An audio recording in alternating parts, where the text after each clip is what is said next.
Hello everyone, welcome to Sanmarga classes. ನಾವು LBA ಜೀವದ ಮೂಲ ಘಟಕ ಪಾಠದ ಪ್ರಶ್ನೋತ್ತರಗಳನ್ನು ವಿವರಿಸುತ್ತಿದ್ದೇನೆ.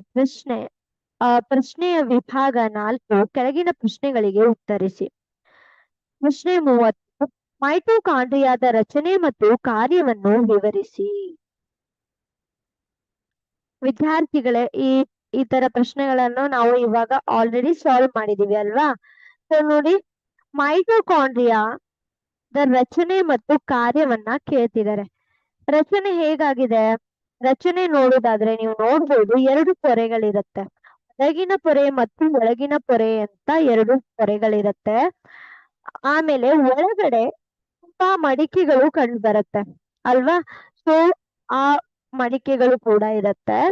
ಮತ್ತೆ ಒಳಗಡೆ ಜೆಲ್ಲಿ ತರ ಜೆಲ್ಲಿ ತರ ವಸ್ತು ಕೂಡ ಇರುತ್ತೆ. ಅದನ್ನ ಮ್ಯಾಟ್ರಿಕ್ಸ್ ಅಂತ ಕರೆಯಲಾಗುತ್ತೆ. ಆಮೇಲೆ DNA ಇರುತ್ತೆ. ಇದು ತನ್ನದೇ ಆದ DNA ಅನ್ನ ಕೂಡ ಹೊಂದಿದೆ. ಮತ್ತೆ ಇದರಲ್ಲಿ ರೈಬೋಸೋಮ್ಗಳು ಕೂಡ ಇರುತ್ತೆ. ಇದು ಬಂದ್ಬಿಟ್ಟು ರಚನೆ ಆಗಿರುತ್ತೆ.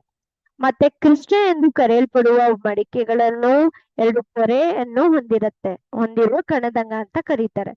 ಇದೇನ್ ಮಾಡ್ತಾ ಇದೆ ಕಾರ್ಯ? ಜೀವಕೋಶಕ್ಕೆ ಶ್ವಾಸಕೋಶದ ಮೂಲಕ, ಅಂದ್ರೆ ಉಸಿರಾಟದ ಮೂಲಕ ಶಕ್ತಿಯನ್ನು ಉತ್ಪಾದಿಸುತ್ತದೆ. ಅಂದರೆ ಶಕ್ತಿಯ ನಾಣ್ಯಗಳು ATP ಯನ್ನು ಉತ್ಪಾದಿಸುತ್ತಿದೆ. Thank you.